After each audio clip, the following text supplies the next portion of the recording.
Туслар барыгызга да сәлам. Вы на канале YouTube Татарочки. Меня зовут Алсу Хафиз, а за камерой Айнур Ахметов. Мы продолжаем рассказывать вам про разные тюркские народы. Сегодня в зоне нашего внимания тюркские народы численностью от 30 до 100 тысяч. Но прежде чем начать, я напоминаю, как важно подписаться на наш канал, поставить лайк этому видео и написать комментарий.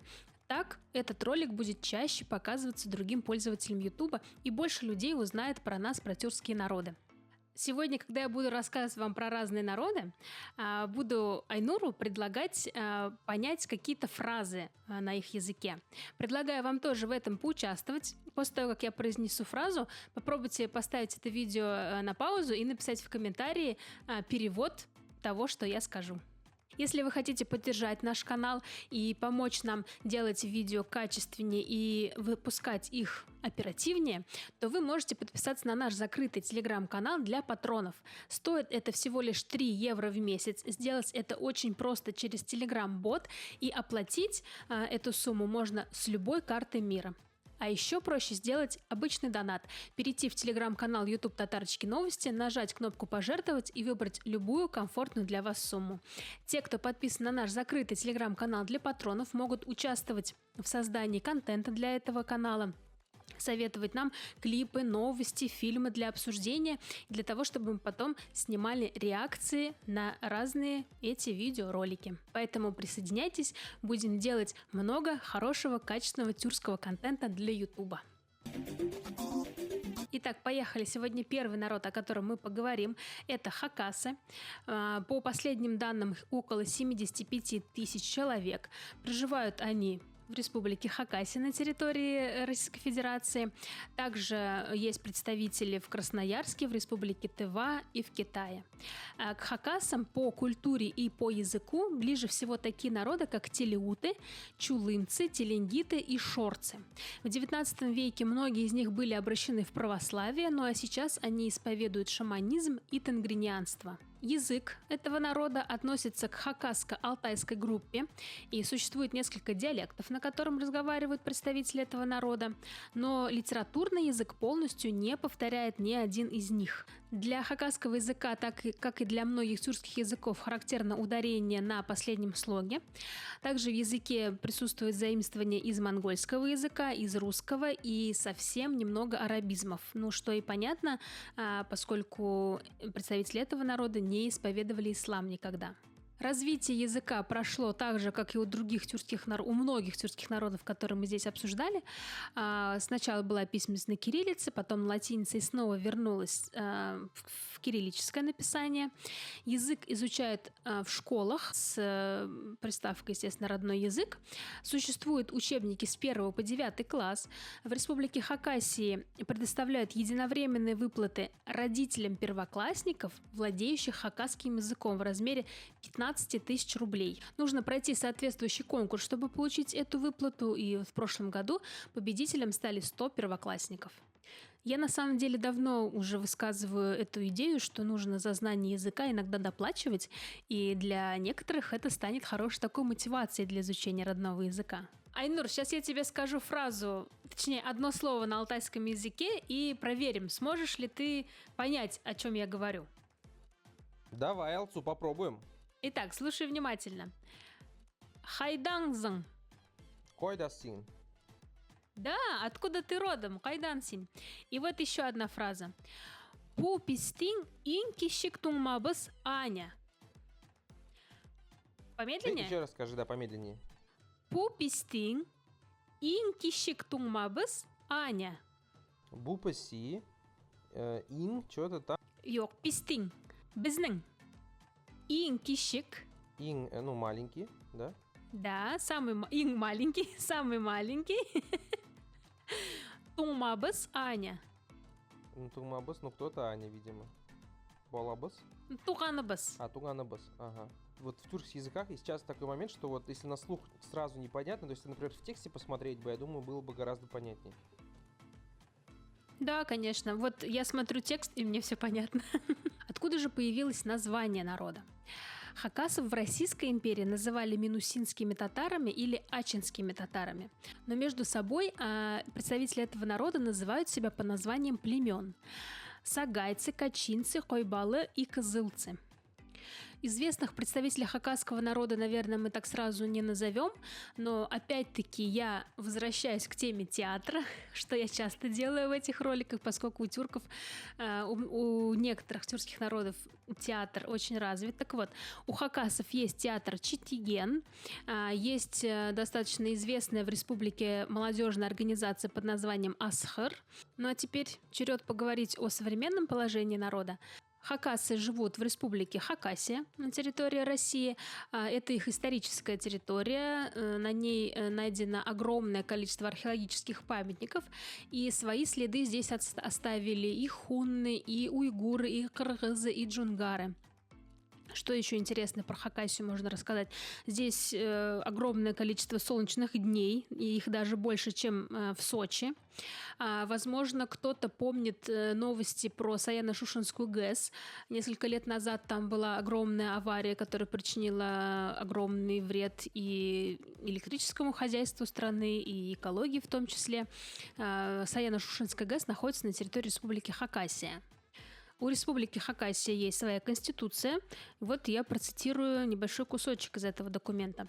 Республика Хакасия оказывает помощь в развитии культуры языка, сохранения самобытности всех национальных общностей в республике Хакасия, проявляет заботу о гражданах Российской Федерации, постоянно или преимущественно проживающих в республике Хакасия и находящихся за пределами ее территории. Так, двигаемся дальше. Алтайцы. По разным подсчетам их от 70 до 80 тысяч человек. Живут алтайцы в республике Алтай. Кроме того, представителей народа можно встретить в Монголии, в монгольском Алтае, в Китае, в округе Алтай. В Китае алтайцев относят к непризнанным национальным меньшинствам и называют их там айроты. И включают их в состав монголов. Алтайцы разделяются на южных и северных. Между ними ранее были резкие различия в традициях, в культуре, в языке, но к середине 20 века эти различия сгладились. Итак, южные алтайцы – это алтайцы, говорящие на южно-алтайском языке. До 1948 года этот язык назывался ойротским.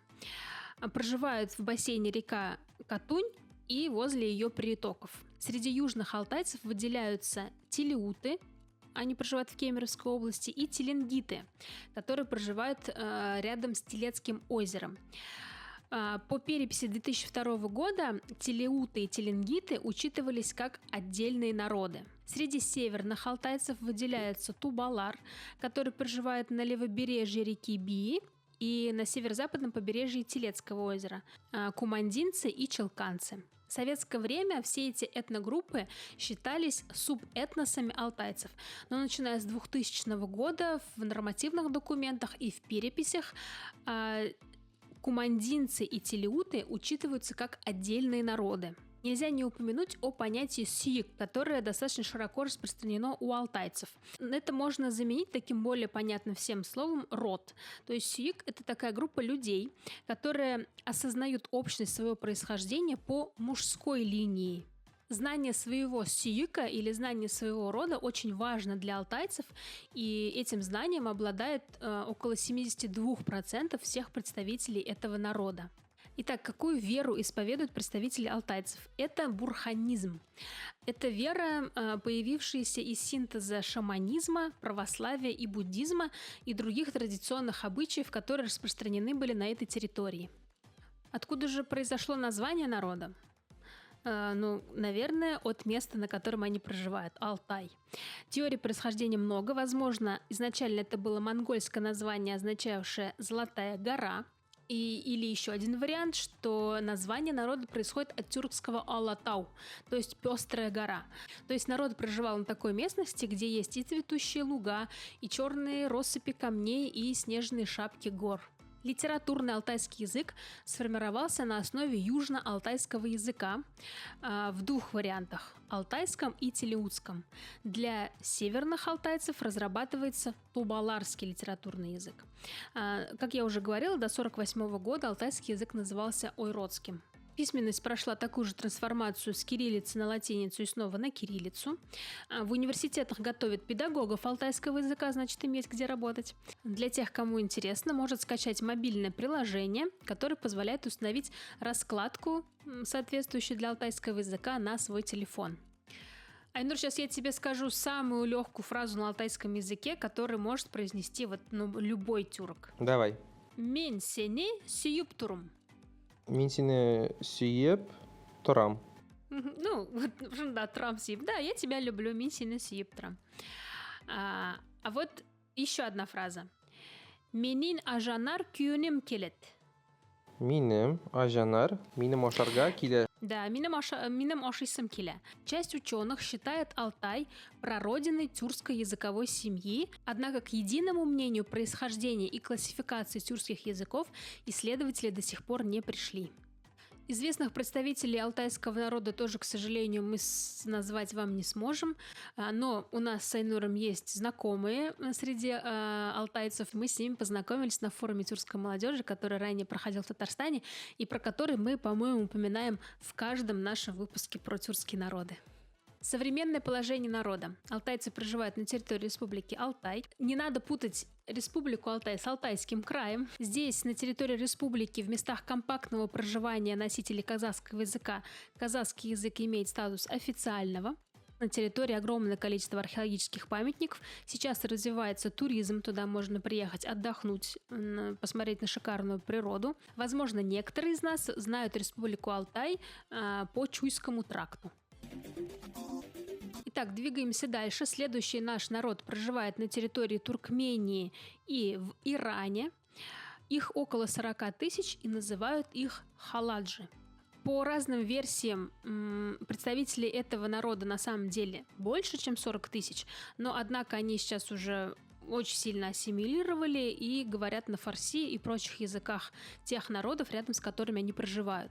Итак, халаджский язык. Что мы можем о нем сказать? Гласные в халаджском языке имеют 3 степени долготы. Те, кто изучал арабский язык, примерно понимают, что это такое.